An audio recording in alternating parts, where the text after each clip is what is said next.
To crime confessions.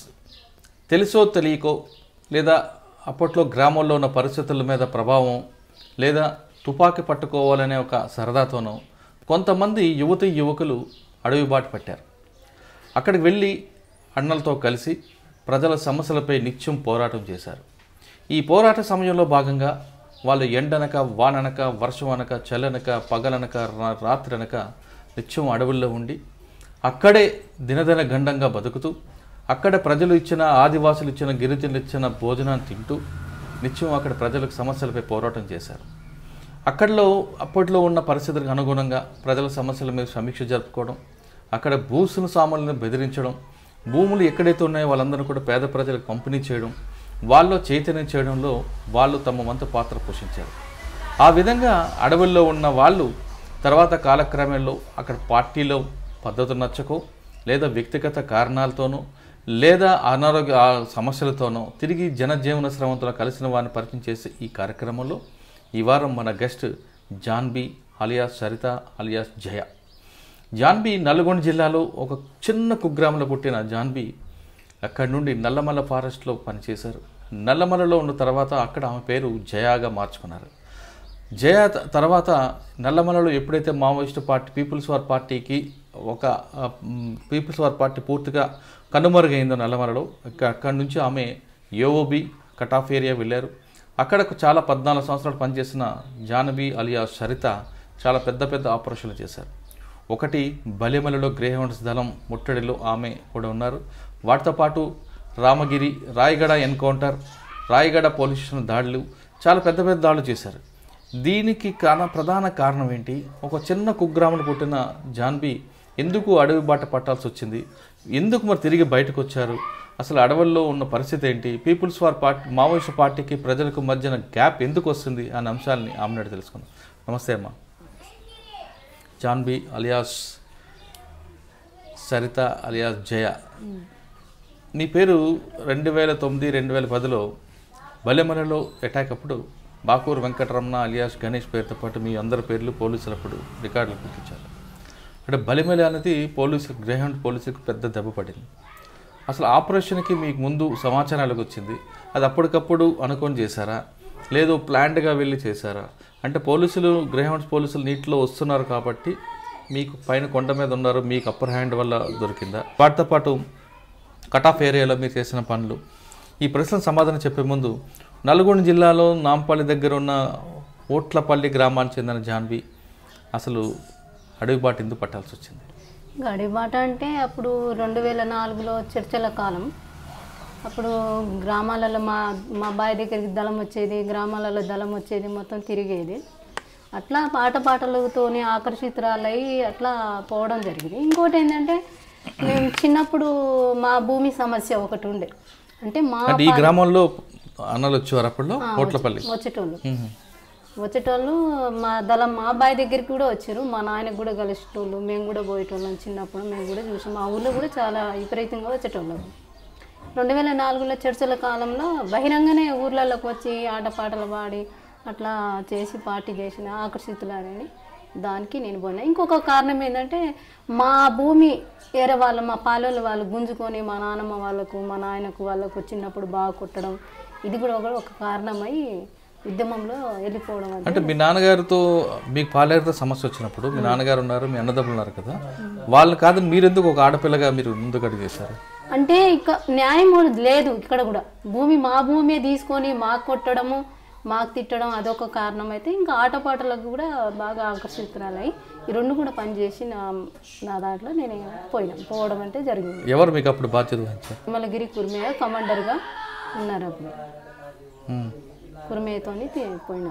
ఎంతకాలం ఉన్నారు? ఎక్కడికక్కడ తిరిగారు? అక్కడ సీదా కృష్ణపాటి ఏరియా ఉన్న అప్పుడు అక్కడ నుంచి సాకేత్కి ప్రొటెక్షన్ వెళ్ళిపోయినా.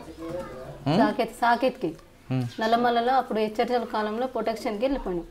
ఆ టీం సాకేత్ దగ్గరే 2 సంవత్సరాలు 3 సంవత్సరాలు పనిచేయడం జరిగింది. నల్లమల్లికి వెళ్ళిన తర్వాత మీకు ఆయుధ పట్టుకోవడం కానీ, సాయుధ పోరాటం చేయడం, ట్రైనింగ్ ఇవ్వడం, రాజకీయ క్లాసులు ఏ విధంగా ఉంటుంది? అంటే కొత్తలో ఏం చేస్తారంటే ఫస్ట్ క్లాసులు అంటే ట్రైనింగ్ ఇస్తారు. ట్రైనింగ్ ఇచ్చినాక మళ్ళీ ఏం చేస్తారంటే ఆయుధాలు కూడా వాళ్ళ ప్రవర్తన బట్టి, వాళ్ళు ఉండే తీరు బట్టి, ప్రజల పట్ల వాళ్ళు వివరించే శైలిని బట్టి, వాళ్ళు నేర్చుకునే ఉద్యమం పట్ల నేర్చుకొని ప్రజలకు మళ్ళీ రేపు నాయకత్వం వహిస్తారా అని ఇవన్నీ కూడా పార్టీ నాయకత్వం అయితే పరిశీలించి నాకైతే 6 నెలలకే తుపాకీ ఇచ్చడం అని జరిగింది. 6 నెలలకే తుపాకీ ఇచ్చడం, సభ్యత్వం కూడా ఇచ్చడం జరిగింది. అక్కడ నుంచి సాకేత్కే నేను గార్డుగా ఆర్కేకే ప్రొటెక్షన్ టీంలో పిఎస్లో ఉన్నాం. ఎప్పుడు మాధవ్ రామకృష్ణ కాడ ప్రొటెక్షన్ టీమ్గా ఉన్నాం. అక్కడ నుంచి బూర్గొండాల ఫైరింగ్ జరిగింది. 2005లో ఏమో బూర్గొండాల ఫైరింగ్ జరిగింది. అక్కడ కూడా చాకచక్య తప్పించుకొని అందరం కూడా ఎస్కేప్ అయిపోవడం జరిగింది. అక్కడ నుంచి సాకేతు ఇక్కడ నుంచి నల్లమల నుంచి బదిలీ అయ్యింది. వాళ్ళు బదిలీ అయినాక అప్పుడు మాధవ్ వచ్చిండు. మాధవ్ వచ్చినాక మాధవ్ నాయకత్వంలో కూడా ఆయనకు కూడా ప్రొటెక్షన్ టీమ్గా పిఎస్లో ఉండడం జరిగింది కంటిన్యూ. అక్కడ ఫైరింగ్ సంఖ్యల గుండాలో ఫైరింగ్ అయింది, పెద్ద ఫైరింగ్, 9 మంది చనిపోవడం జరిగింది. దాంట్లో కూడా నేను ఆ ఫైరింగ్లో కూడా మాధవ్ తప్పించుకున్నాను. మాధవ్ చనిపోయింది. 9 మంది చనిపోయారు అక్కడ. అంటే మాధవ్ జరిగిన సంఘటన ఒకసారి చెప్పండి, ఎలా జరిగింది? అదేమైందంటే ఎప్పుడో నుంచి ఒక 3 రోజుల క్రితం నుంచే బలగాలు ఎంటర్ కావడము అట్లా జరిగింది. మాకు తెలియదు. మేము సామాన్లు మోయడం, మీటింగ్లు చేసుకోవడము, మా ఇంకా వేరే జిల్లాల వాళ్ళకు సమన్వయం చేసుకోవడము, మేము ఏపిట్లో పోవడం, టీములుగా పోవడం ఇట్లా జరిగింది. కానీ ఎప్పుడో వచ్చి వాళ్ళు మాట కాసుకొని ఉన్నారు. సాయంత్రం కూడా ఏమైందంటే అక్కడ పెట్రోలింగ్ పోతున్నాం మేము టీం, దాంట్లో నేను కూడా ఉన్నాను. పెట్రోలింగ్ పోతుంటే మనిషి లెక్క కనిపించింది. జీవన్ అనేట ఆయన, ఒక ముసలి ఆయన, మెదక్ ఆయన కమాండర్గా ఉన్నాడు. అప్పుడు మనిషి లెక్క కనిపించి వాళ్ళు పోలీసులు అనేసి సాయంత్రం మాకు డౌట్ వస్తే కూడా కాదు చెట్టు అది ఇది అనేసి కొద్ది చర్చ జరిగి అట్లా పడుకున్నాం. పొద్దున్న మేము పెట్రోలింగ్ పోయినాము, పెట్రోలింగ్ చేసి వచ్చినాము. పెట్రోలింగ్ అంటే ఎన్ని కిలోమీటర్లు తిరుగుతారు?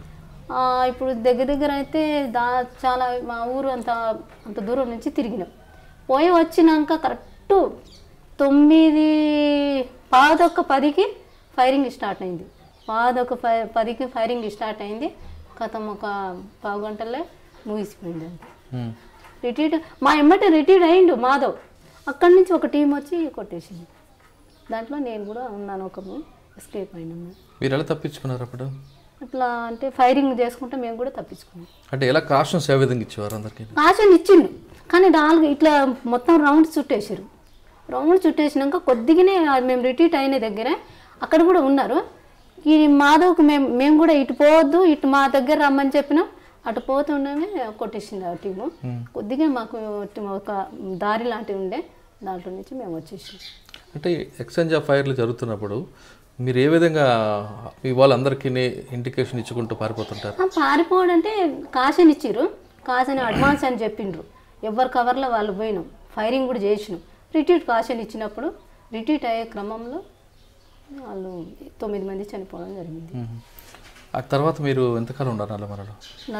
1 సంవత్సరం దాకా ఉన్నాం. అంటే మాధవ్ ఎన్కౌంటర్ తర్వాత మరి రివెంజ్ తీర్చుకుందామని మీరు ఏమైనా ప్లాన్ చేశారా? పోలీసుల మీద దాడులు చేద్దామా?